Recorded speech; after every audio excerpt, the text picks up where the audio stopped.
akka Abdallaa waan takka fikitii isaa keessa jirtu waan jiru guutuu tokko tokkoon naaf hima sambu Abdallaan maraataa kan inni barbaadu sheekha san baruudha malee waan biraa barbaadu immoo inni dawaa kana hunda naa godhee naa qopheessee naa kan isan galatoomee. Waggaa furtuun kun maskoota dhufee jira maskoonni kanaa jechuudha qoonni qal'aadha.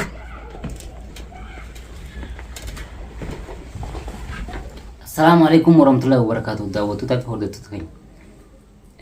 Wanneen isinirraa badeef itti yaadu jira jechuudha torbaan kana. Wanneen itti yaadu jiru maal inni beektaa? Maal inni beektanii? Abdallaan jalatti na jalaa fayyisee jechuudha kan inni dibamsee waattuudhee wanni olee biraa qote. Kana hunda itti yaadeetiin wanneen an godhu qabu maalii itti yaadu jiru? Maaliin godhu qaba jeetan? Sheekha isaan harkaa qaban san sheekha isaan jalatti fayyisuu jechuudha. Sheekha san barbaadee isaan jala baqqaa suuta jeetuma sheekha san harkaa baruun qabu. Sheekha san harkaa baree gaafa inni sheekha san qabe san booda isaan nu jalaan fayyin jechuudha. Ammaan tana jechuudha sheekha san baruudhaaf jechuudha. Sheekha san baruudhaaf maaliin godhuu qaba? Abdallaa suuta osoo isaan walitti dhufanii Abdallaa qabee sheekha san jechuudha fuudhuun qaba qabuun qaba jechuudha. Sheekha kaa jala deemee wanni godhuun Abdallaa. Abdallaa suuta jala deemee arkeetiin bakka sheekni san dhufee mana seenaa sheekni ala jiraa Abdallaan suuta karatti afaan beekraa fuudha. Mul'atu isheen. Ana kamiin godhuu qaba jechuudha. Suuta firraa eegee amma arkeetiin na harka jee harkaa bee dhokodhee inni na harka jeetiin dhiise. Akka inni agarree suuta dhokodheetiin qabuu qaba jechuudha sheekha san. Abdallaa wani qabee sheekni qabu qabametti. Ana amma isaan keessaa isaan lamaan dhiiseetumaan dura Abdallaa wani godhee san booda basiita isa kaan godhee jechuudha. Tanaafin isinirraa ture. Daawwattoota hordoftoota keenya ani irra guddisee wanni dawaa kana duraan sheekan barbaada mana isaanii dhaqee jechuudha jalqaba. Sheeka osoo barbaada dhaqeetiin sheeka dhabnaan isaanu bakka isaanumaa godhee biratiin. Kaniin an barbaadu sheeka san baruudha malee waan biraan barbaadu. Sheeka san baruun qaba. Dirqama sheeka san barraan akka waa hunda fixetti. Amma Abdallaa qabee waan inni godhee san booda sheeknii fi fuunii qaba maal jechuudha. Maaliif Abdallaa qabnaan sheeka akkuma nama qabeeti. Daawwattoota hordoftoota nyaataan maanta wanni nun godhuu qabu jechuudha. Abdallaa siirii itti goonaan Abdallaa siirii itti godheetiin san booda wanni hundi Abdallaa keessa jirti jechuudha. Abdallaa irraa sheeka san bakka inni jiruu fi akkaataa inni itti dhufuu fi karaa inni dhufuu hunda baree fixee san booda Abdallaa farka galchee qabnaan akkuma nama sheeka qabeeti jechuudha. Sheeka keessan Abdallaa irraa waa hunda bara. Waa hunda giseen ittiin godha siiriitti jettu godhan Abdallaan ifu waa hunda na'im. Amma Abdallaa qabeetumaan siiriitti godha san booda sheeka qabee Abdallaan himsiisee jiru waa hunda Abdallaa harka jettu inni hundi. Daawwattoota hordoftoota maaliifii kana hunda kana godha isin jechuudha. Maaliifii akkasitti dhiyan gadda na fiigee shaamil jechuudha. Shaamil hunda akkasitti na fiigee na dha'uudhaaf. Maaliin godhuu qabaa jechuudha ammaan tana waa hunda qopheeffadheetiin jira. Dawaan keessa qophiidha wanni hundi.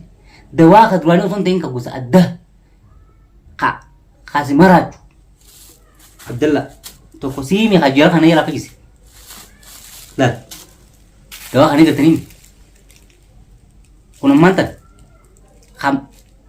nyaata irratti naqaa fi mataa isaa garagalchaa jechuudha. Kana namalee nam tokko hin beeku. Isa qofaa miti beeku kan hin godhu deemu. Dawaan kana qofaa miti dawaan hedduu jira. Kunis laal ni agartanii kunis kanallee nyaata irratti hin godhaa. Shaayii fa'aa keessatti hin gusaafan. Nyaata hunda keessatti hin godhaa fi san booda tokkumaan hin maraachee jalqaba jechuudha. Dur tokkumaan maraacheetiin san booda amma kunis jechuudha.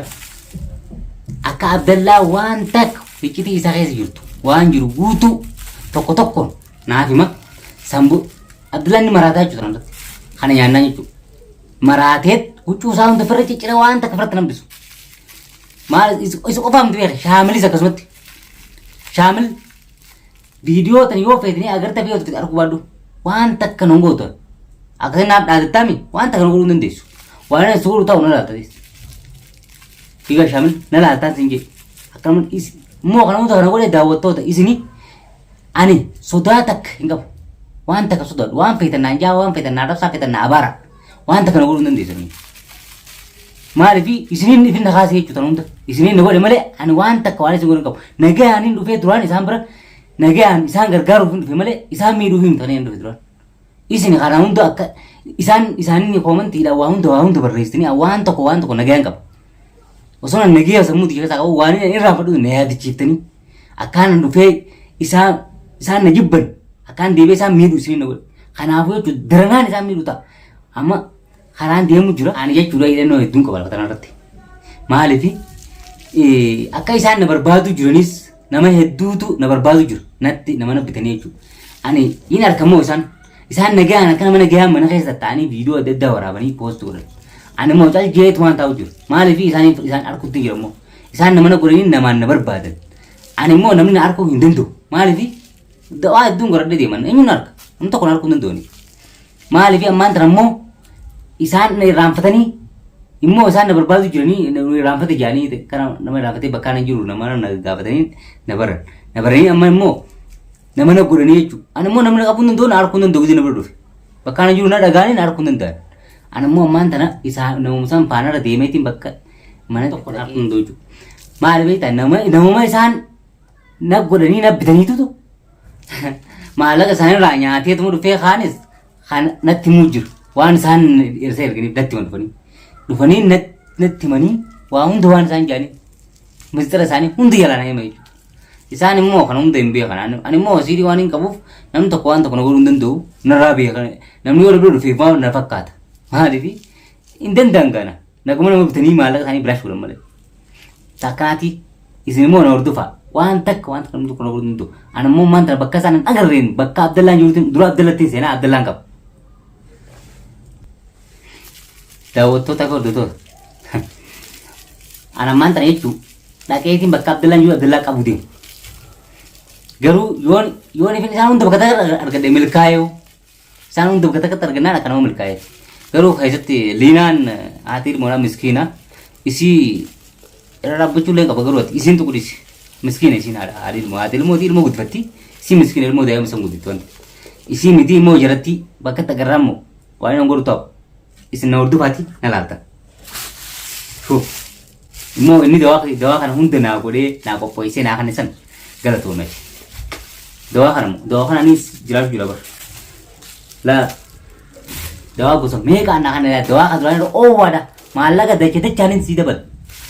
Dawaa malee kanarra oowwaatiin qabaa jiraan jee waan ta'eef yoo kun kanaan dadhabaman kanarra oowwaatiin argattoota furdurtee jechuudha. Ammaan tana jechuudha. Waa hunda ope fadhanii jaazi warra jira jechuudha amma. Maaliif dawaan kun dawaa duraan irraa adda dawaa jajjabaa. Ani ammaan tana jechuudha dhiyoo tana gaafa achi dhaqee waa hunda fira laaleetiin mana isaanii xaaqaa bakka banamuun maskootii adda addaati jira maskootii kanarraa. Maaliif gibbii keessaa yoonii fi nama qattaa ol seene akka tasaa na qabu malaa yookaan immoo narra baruu mala osoo waan tokko hin qopheeffanne. Ani ammaan tana duwwaan gibbii keessa ol seeneetiin gibbii keessaa maskoota irraan itti seena malee. Maskoota botaan seenuu hundi isin garsaa isin akka nama faana turtan. Ulaan isaanii hedduu qulfiidha gisee hunda. Saniifuu ulaan isaanii qulfii waan taateef ammaan tana yoo akka isaan dhufanii isaan ulaan irraa banuu danda'an gisee ulaan irraa. Maskootaanii itti seena maskoonni isaanii gisee hundi gisee qilleensaa seenu jedhanii isaan cufanii achumaanii maskoota irraan itti gaddabjaa bakka ittiin isaan ciciibsee biraa deemu. Isin na faana tura akkanumatti. Maskoota irra dhufeetiin jira. Maskoonni kanaa jechuudha. Amma ol seeneetiin hin jirtu. Daawwattoota furdatu kun xaaqaan isaanii kanaa.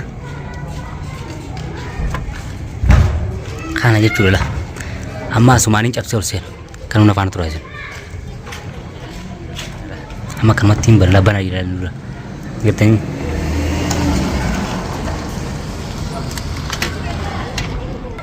Daawwattoota furdatu seenuuf hin deema.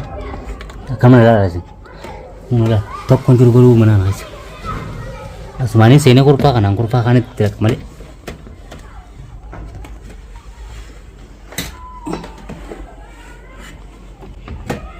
Koni kan ada.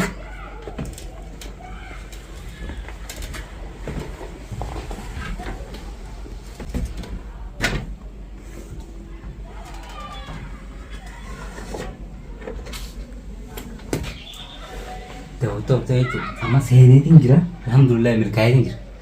Garuu milkaa'ina fakkaatanii amma yoo isaan akka tasaa bishaan quraanaatiin na qaban hin beekne. Asuma duubattiin akka nama farraas qabeetu sumaanichi deebi'e. Sumaanichi deebi'e asuma duuba qodda malee beekuu akka tasaa sana dhufan. Bishaan quraanaa fa'aa ol qabaatan hin beeku. Maaliif gizii jedhu qophaa'aadha qophaa'an taa'anii. Waa hundi qopheeffatan jettan bishaan quraanaa fa'aa. Yookiis na qaban ammaa tana dawaa jaan harkaa balleessanii jechuudha. Anamma gizii sana asuma duubatti asuma inni deebi'ee asuma ta'a mana yeroo mana kam jiranii mana ulaa kana baneetti ilaala malee. Mana kan jiraatanii mana kan keessa taa'u jiranii mana keessa tokko jiru. Amma asin ol seenaa alhamdulillah asin ol seenaa mana kana ulaa kana baneetti teeman ulaa tani ba. Ulaa tani jira dawaa keessa qopheeffadhee biyya ta'u ta'u ammaan ta'ee jechuudha. Lah mana hundi isaan lah. Batanii hundi akkuma keessaa kaa'anii jira. Manni nu jiru hin qabu. Yeroo yoo cootani. Amma dawaa yaa kajja wayi teeman suuta tura malee. Yeroo yoo nama shashaamsu jira garuu.